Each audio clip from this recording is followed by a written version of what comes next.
I'm Jess Dakotas. And I'm Nick Koziel. Welcome to That Sounds Terrifying, the podcast where we share terrifying stories, we share listener experiences, and we visit virtually some of the most haunted places in the United States and the world.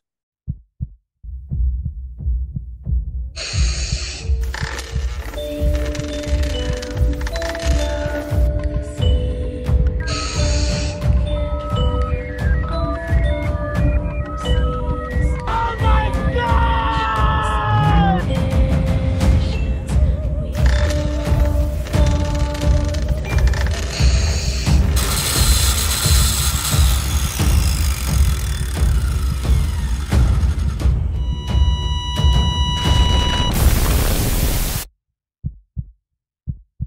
Hey, everybody, welcome back to another episode of That Sounds Terrifying. I am so excited for this one because I get to kind of just listen and be quiet and then participate. But we're so excited to be back in our second episode. Yeah. And I have some fun little tales, nice and short and sweet, because I was recently in New Orleans with my friends.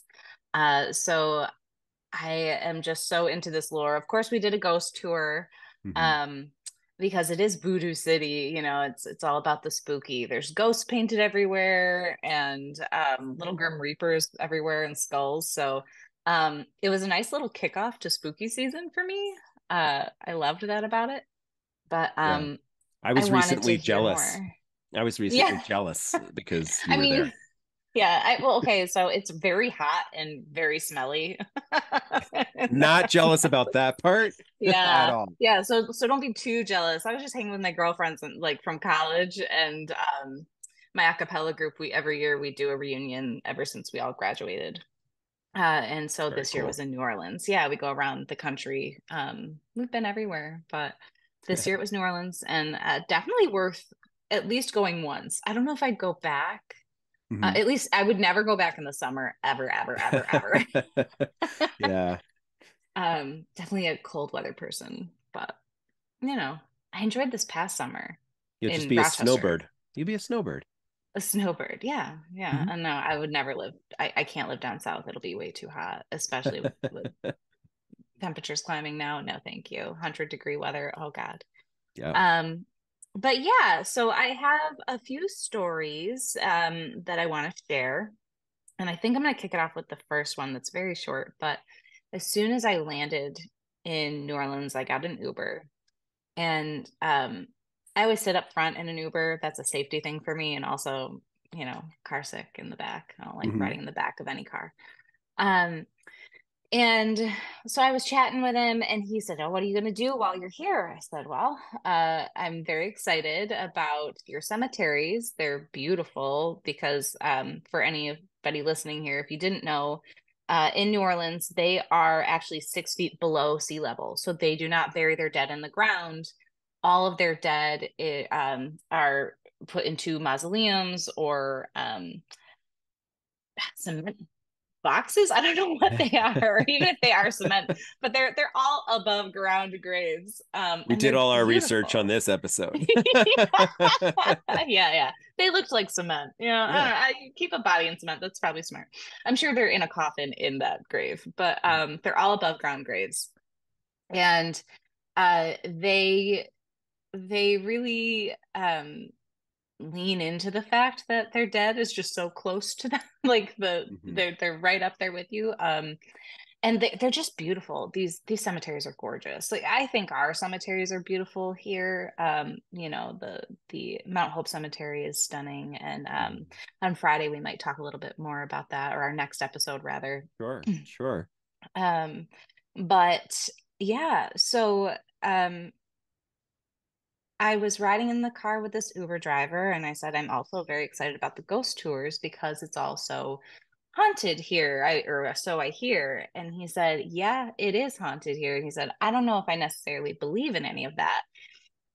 And then this is my favorite part about people and the paranormal and spooky stuff. And it's always, I don't know if I've ever had a paranormal experience. except for this one time. And then they tell you this like crazy story. Yeah. And so, but he said that his aunt had a house, and he actually said, we're actually right near it, and it's right near this cemetery that's pretty famous. And he was driving me through, and he said that one night he was staying at that house, and he was, I guess he was house sitting for his aunt, and he was upstairs in the bedroom. And while he was asleep, he heard somebody coming up the stairs. And he was like, that's weird. Who's here? So he got up because he was scared, and he was thinking like, Mm. did she come back early? Is there an intruder? He opened the door and nobody was there in the hall. But it gets creepier. And this one reminded me of your story, Nick, because Hmm. he said he went back to bed and laid down and he felt somebody kiss his cheek. Oh, Mm-hmm. jeez. And I A was little, a like, little more what did forward than my ghost, right? yeah. Well, and she was playing with your hair. Yeah. Yeah, he said that somebody kissed his cheek and he shot up and he was like, I don't know what that was, but I was like, did you go back to sleep? And was it just maybe you were scared? He said, I don't think I was really back to sleep at that point. He said, Right. I felt somebody, and I said, well, what did it feel like? Was it warm? Was it cold? He said it felt cold. It felt like a Mm. breeze, but he could feel the kiss, like somebody kiss his cheek, like a tender, loving Yeah. Good kiss. night. Yeah, it was like that, like putting a child to bed almost. Right. That's kind of how he felt. And I was like, that is cool. So, like I don't believe in this stuff, but this one time a ghost kissed me. Like, okay, man.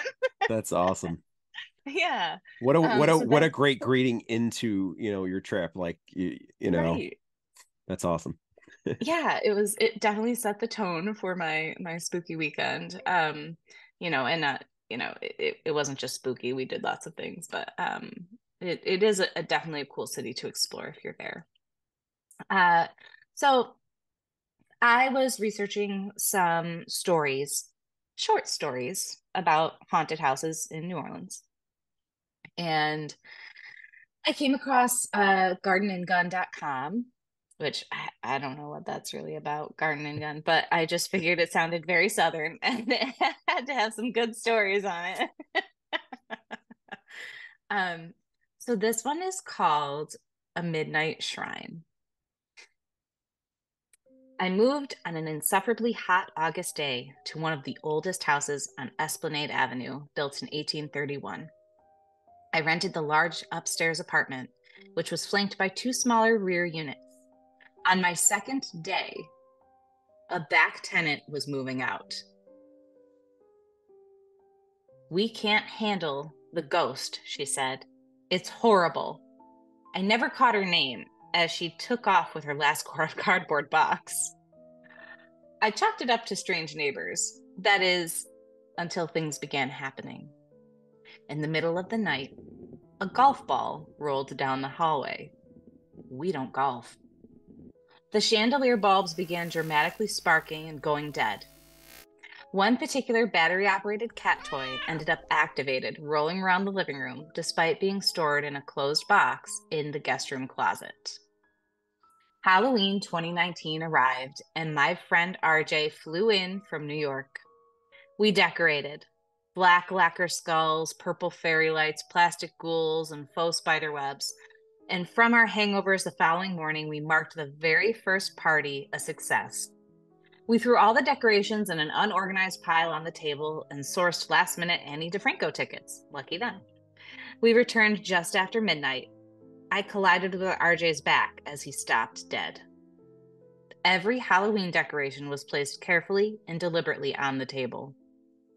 A shrine made of Party City kitsch was encased in plugged-in fairy lights. 4 big skulls faced us, grinning. The effect was awful. Sounds gross to Jeez. me. I considered and loudly discussed moving out that very night. Instead, we unplugged the shrine, threw everything into storage boxes, and tried to go to sleep. 3 years on, with the help of the Historic New Orleans Collection, I've discovered our ghost is actually Jules Hughes de Laverne, and I apologize if I didn't say that name right.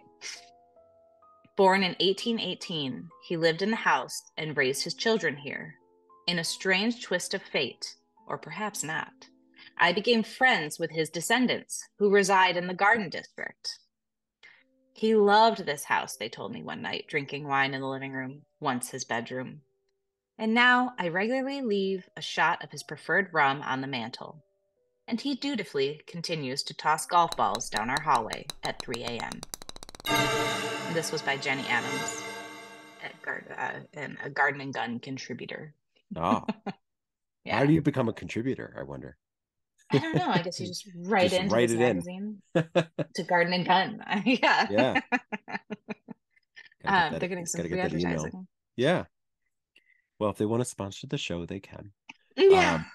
That is creepy. The whole golf ball thing and then not golfing, like rolling down the hallway. I mean, you know, and you kind of go into that whole horror film kind of feel because like I went straight to like the toy in the box, like it's Mhm. not, I almost thought you were gonna say and they opened up the toy and there were no batteries in it, that kind of a thing. Yeah. But that would be super creepy. Yeah. I mean, just the fact that it was in a box in a closet and it comes out, but also if they don't have golf balls on hand, where's this 1800s ghost getting golf balls? Right. And did they golf in the 1800s? Was golf a thing in the 1800s? It must It have been, is right? it is pretty old of a sport. Okay. I don't know when it came over to the United States, but it's a Yeah, Scottish kind of game, I think. that's right. Um, Yeah, not to sound stupid, I just don't golf. I have no idea. I don't anymore, and it's probably the course probably appreciates that. Um, no, but like yeah, that's true. Like, are is there golf balls just somewhere in the house that they didn't know about, previous like tenants had, and now they're coming out, or is that some poor guy on a course looking for his ball and it's missing because some spirit took it away? Can't find his balls. I have no idea. If That's it's a not that different kind of podcast. podcast, then That's a different podcast. But yeah, no, I mean we're joking now and it's funny, some of these things, but like to be in that moment, to like have oh that yeah. happen, like I'd be freaking out probably. I think that would be one of those moments, like especially walking in at that time. And Hmm. like, after you're at this concert and you walk in and the skulls are facing you, I'd be like, Yeah. nah, I'm leaving right Yeah. now. Everything's It's plugged out. in. Mm-mm. Well, I would have been out. I wouldn't have stayed. and it's hard for me to relate. Like I'd have to go back to like when we were, me and my wife were dating or something like that. But I have 4 kids, so like, things happen, and of course it's nobody that did it, right? I didn't do it. Hmm. It wasn't Yeah. me. Yeah. So it was a ghost, but um, you know, but yeah, I mean, Yeah. great story, Jess. Thanks. Yeah. So, second one. Mhm. I like this one because there's a little tie-in. This is called A Grandmother Returns. I remember this story vividly. I was in the seventh grade, and the house on, I'm gonna murder this, Carondelet Street. I have no Sounds good to idea. me. Yeah. It was built in the 1870s, and my mother's mother and family lived there before us. I had a friend over to spend the night, and it was probably about 10 p.m. We were up giggling, doing what girls do, when we heard heels coming down the hallway. It was a center hall cottage, and the space was backlit, and I could see a woman. It was my grandma, Nellie. We waited, pretending we were asleep, and the footsteps stopped, and my grandmother disappeared. Alarmed and confused, I yelled out, "Mom, is Nellie here?" It wouldn't have been weird to see my grandma, who lived over on Jefferson Avenue, which must be close by. That's my little side comment, because I have no idea. And my mom yelled back, "No, go to sleep," which is what I would say to my kids. Yep. My friend was really upset, but we finally fell asleep. I learned the next morning that when my mom was about 17, my grandma Nellie brought her mom, Cornelia Ann McDevitt, home to this house because her health was failing. She was born in 1870 and died in about 1948. She lived her last year in that bedroom we were sleeping in. Cornelia looked like my grandma, but with hair that was pulled back in a bun and I saw her, the heels, the dress, the whole thing. And this was by Andrea St. Paul Bland. Uh, she was Louisiana's 2013 Preservationist of the Year and a CEO of Signet Contractors. And as it happens, the great great granddaughter of Jules de Laverne, Oh, who was our wow. guy in the first Wow. story. Super Yeah. cool connection. Super Yeah, neat, right? creepy, scary. Mm-hmm. We've talked a little bit, not on the show, about those kinds of presences and things happening. So touched me right there, right? Hit Mm-hmm. me at home. So that was a good tale. Oh, thanks. I read it myself. Yes. I was here when you read it yourself. I feel good about that. Yeah. No, you did. It was like, oh, what would you do if that happened to you? Like, I think I would be the same thing. I honestly think, oh, they're just visiting, Oh right? yeah. I You mean, know? I mean, I have had something like that happen to me where the person just disappeared and you're like, what the heck? Yeah. Um, and it is terrifying. I don't I don't know. I guess I would feel like comfort that, great grandma's still there, maybe, or maybe she was just visiting. I don't know if I'd feel comfortable that if she was like a legit ghost. Spirit, yes, ghost, no. And we can talk in a later episode of what that means and what the difference is. Yeah. Yeah. Um, but basically a ghost would mean that she was stuck. So I don't know, but just checking in, sure, why not? Knowing that her presence is there, knowing that she's, saying hi. Yeah. Almost like a little guardian angel type kind of feel. Yeah. Yeah. That would be good. That would not be terrifying, but then I think just the shock of knowing that's where it'd be like, oh my God. So how many times, right? How many times have Mhm. I maybe thought I saw grandma, but it wasn't grandma, right? Right. So Right. Well, I mean, also, I guess in the moment you're scared, but I think I would take comfort hearing the explanation after. Um, Seeing anybody disappear would be jarring. Like out of nowhere. And depends on the like I said, person. I mean, there might be it, some people we want to see yeah. disappear It is, well, yeah, in in a in the nice first way. episode, yeah, like in the first episode when I told you how like then the kid just faded away. It was a relief to me that he was gone, but yeah, I don't know if somebody's not there, or I guess like my other thought would be follow me down this train track is that I would be scared that if I saw my grandma in the house and she disappeared, I'd be like, Mom, call grandma. Is she Right. dead? Right. I'd be terrified that grandma's dead.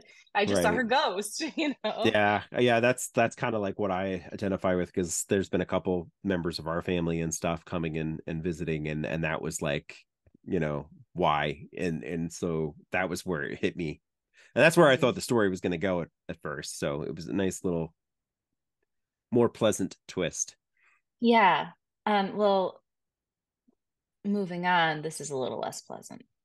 So Oh, this is called Trapped in the Chimney. that doesn't The sound pleasant. house, no, no, Sorry. I'll let you go. no, that's okay. The house was built in 1836, and I loved it the minute I walked in. I put in an offer the same day. Then I went home and Googled it.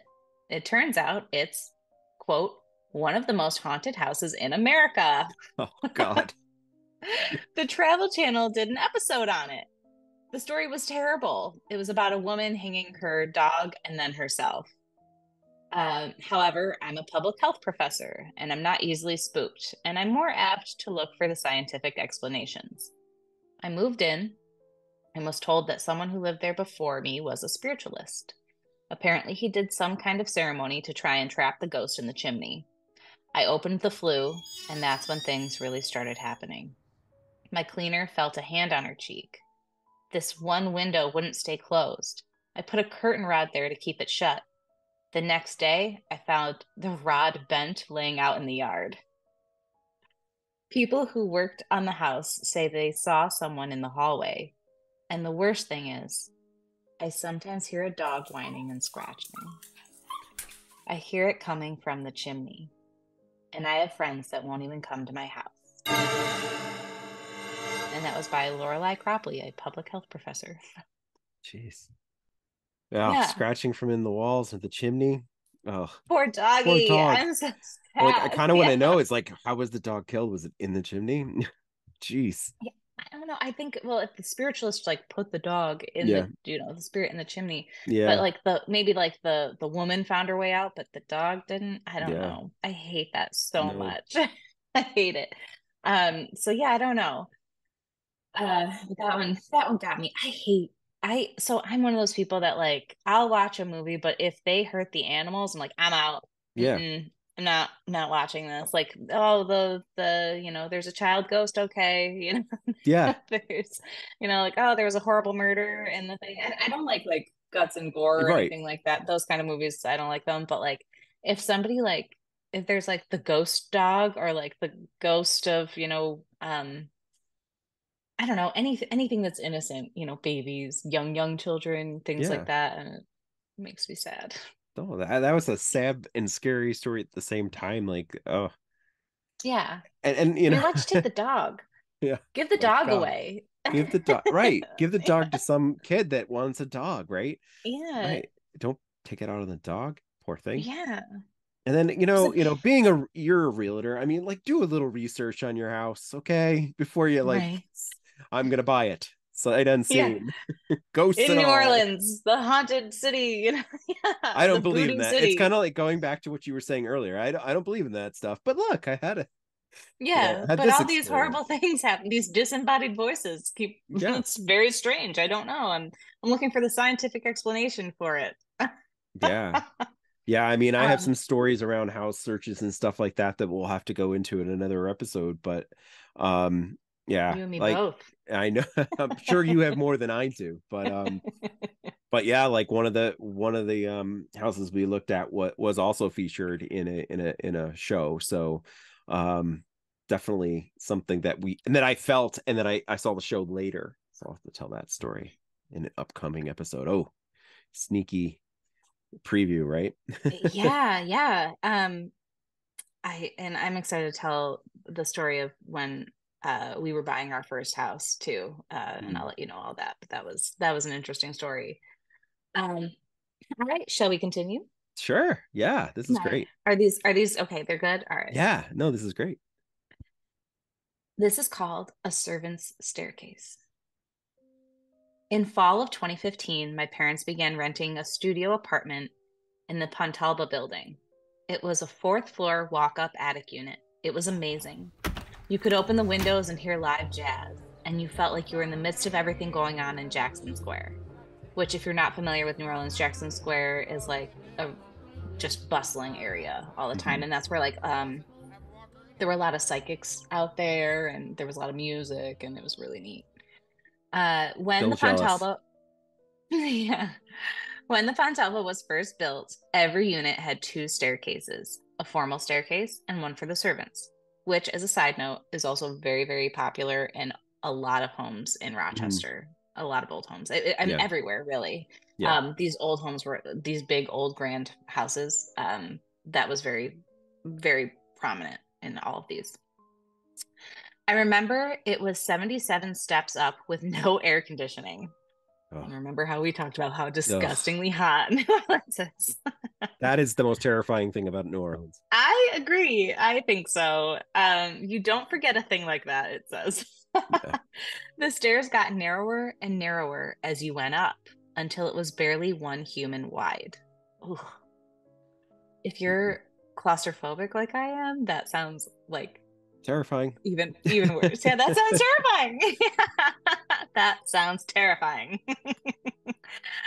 Sometimes you'd be walking up and it was suddenly freezing, but not cooling you down, more like shivers up your spine freezing. We investigated and found out that there was a young woman who was hired as a night nurse.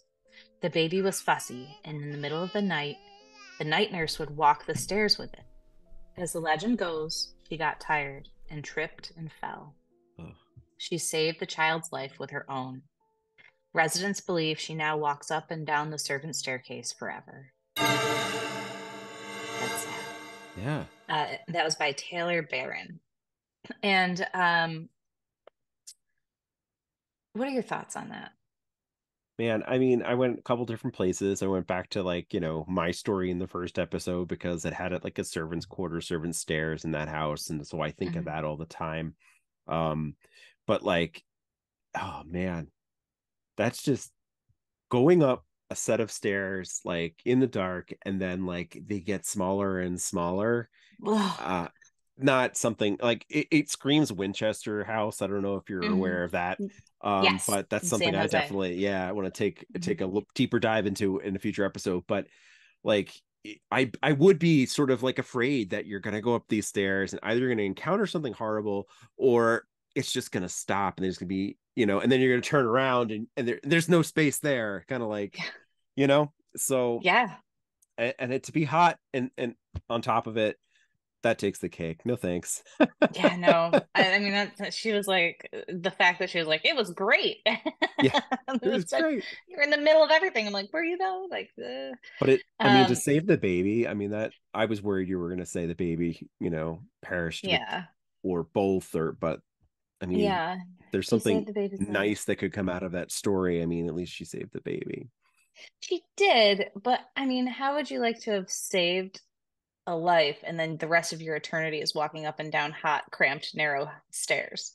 I already said no to that. All right. Yeah, yeah, yeah, yeah. I mean, but like for eternity, I Yeah. that makes me sad for her. I'm like, maybe somebody Yeah. should clear her out of there. I If mean, that's yeah. Like um, if there's heaven and hell, why did she, she saved the baby? She should not be, in hell. yeah, yeah, For that. exactly, yeah. So yeah, But I don't know. I guess we never know, but maybe she's punishing herself for dropping the baby. Maybe she doesn't know she's dead. Who yeah, knows? this, But or maybe it's not her. Maybe it's something pretending to be her. yeah. You know? Well, and yeah, we could go into some of those things, like, what are some of these things? Are they, energy being replayed? Are, is it really a ghost? Those types of things. I mean, I'd love to hear from Totally. our fans too. Like, definitely email us, at that sounds terrifying at gmail.com, and let us know what your thoughts are. Yeah. What do you think this was? And where do you know, got to hear that stuff Yeah. from you guys. Yeah. So I mean, there's a lot to talk about there. yeah. Are you ready for the last story? Oh, last story. Yes. Hmm. Did you save the best for last? I don't know. Okay. You tell me. You All tell right. me. This is called Odd Feelings. We own an 1850s townhouse right off Magazine Street, which is where a lot of shops are. The house is often chosen as a set for films, and producers sometimes stay while they work. Back in the 1800s, the Odd Fellows were the super powerful secret men's society, similar to the Freemasons or the Illuminati. Sorry, that made me laugh. Yeah. This house was once their satellite lodge where they performed rituals. As a friend and I were restoring it, there was a section of flooring that didn't match. We popped the floor open, and there was this really old, velvet lined, coffin shaped thing. I thought at first that maybe someone kept guns in it, but then I realized it was part of these weird, odd fellows' rituals. This house was a spiritual place of worship for a long time. I mention that because there is a thing that happens here. People hear their names called out at night. When it happened to me recently, I was asleep on the sofa. I very clearly heard my name. It sounded like my wife's voice, and it sounded perturbed. I opened my eyes, and I didn't see her. I called out for her in the darkness, but got no response. So I got up, walked into the bedroom, and she was sound asleep. It happened to so many people now, including my parents. People think they've dreamed it, but there are just too many of us who have heard our names called, only to find there is no one there. And that's by Binks McClintock. Well, you did say probably one of the best things for last, because like we've all been there, right? Where we've heard someone call us, and like we've not all been there where we go and find out the person's not there. But I Mm-hmm. have. I've definitely heard my name called and turn around and there's like no one there. Or Mm-hmm. in our last house, I I distinctly heard someone run, not only call my name, but come up the stairs, call Mm. my name. And I'm like half paying attention to like what I was doing. I think it was stupid too. It was like playing a video game or something. I'm like, why, and I'm trying to like do this thing. And then it was like a good couple minutes later that I realized, wait a second. First of all, they didn't respond. And secondly, I'm like in my own little world and I'm like, they're not home. Yeah, nobody's home. No one's home. Yeah. So, but I've definitely been there before and that just freaks me out. Yeah, same. So it's called, I think that's called exploding head syndrome when Hmm. like you hear like a loud noise when you're falling asleep or something like that. But I've definitely heard my name called many, many times when I'm trying to Hmm. fall asleep throughout the years. Hmm. Um, I do think it's about being open, you know, Yeah. and sometimes, when you're about to fall asleep, you're about to like some people believe transition into just being more open to the other side. And so, Mm. you probably The are veil making is that it's thinner for thinner. Yeah. you. Yeah, energetically, because Yeah. you're now more open as you sleep or fall Yeah. asleep. Yeah. Um, And sorry, go ahead. no, go ahead. I was just say you just made me think of like, so we are talking a little bit off the air through text today, and I had literally thought of our mutual friend Jessica, and so I just texted her watermelon. And we're in an improv group together, and it's just her like safe word for when she That's her doesn't know what to word. say. She just says watermelon, and it makes her laugh. And I don't know why, but at that moment I was feeling like, okay, I just need to text Jessica this thing. And she wrote back and said, oh man, I was having a horrible day or something along that lines. And she's like, that made me laugh, thank you so much, kind of thing. And it's just that happens. And we were talking about how like there's this weird connection sometimes, this empathic kind of feeling that people have, where and maybe that's where that's what I'm getting to. Maybe that's the name thing too. Like someone is calling you, but they're not there. They're Yeah. calling you like from wherever they are because they're thinking of you, or whatever.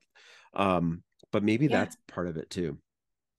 So what's funny is, um, I actually had a client call me today. I literally had just been thinking about him, like 2 seconds prior, and I haven't talked to him in weeks. And I was like, oh, I wonder how they're doing. You know, n- just thinking about him. Hmm. Literally called me two Yeah. seconds later, and I was like, hey, are you? I was just thinking about you, and he Hmm. said your ears must have been ringing because we were Yeah. talking about you. Yep. Yep. um yeah, it was very strange, but you're right. Like I think that I mean I think that we call this paranormal for now Hmm. because there hasn't been a lot of research into it, but we're all connected energetically in a lot of ways, which is how we're able to communicate with each Yeah. other, and so I think that yeah, some people are able to communicate without being um in the same geographic area. I mean, you hear all the time about mothers who know something happened to Hmm. their child, there's that bond there, that energy there. Yeah. I know with my children, I feel when they're feeling upset or angry Hmm. or tired, I feel that too. And I know that it's coming from outside of me because I've never felt that until I had children. Hmm. I've empathized with people before, but never in my life have I really felt Yeah. exactly what the other person was feeling at that very moment. You know what I mean? And I often wonder if I absorb a lot more energy than I can tell, and that as I've gotten older, it's been more, I don't know, taxing on me. Mm, Because I've noticed that there are certain situations and things like that, and maybe it's just because you just get older and you lose patience, but I lose patience with certain things more than I ever used to. mm, But then I come to find that this person that's close to me was having a horrible day, and like you can feel that cloud when they walk in, yeah. or even someone that I'm not close to, sometimes I can really pick up on that energy, and it throws me a big curveball. So Yeah. but 100%. yeah. And psychically, energetically, I don't know how in depth you want to get into this, Hmm. but you know, we as empathic people, as empaths, as they call them, um, can do work to stop that, to ground yourself, to protect yourself, to call back your own energy. That's getting into a lot of spiritual stuff. But if you feel like you're absorbing a lot of energy and other people's, Mm-hmm. Stuff, junk, there are tools that you can research and that I'll tell you offline about how to like keep yourself safe from that. And I found them Mhm. very, very helpful. Well, I think that would be really cool, first of all, Jess, and maybe we'll make kind of an episode section about that at some point too. Again, Mhm. I'd love to hear from our listeners. Is that something you'd be interested in learning more about? We'd love to share if that's true. If is that something you specialize in? We'd love to hear from you as our Yes. listeners, and we want to hear your tales.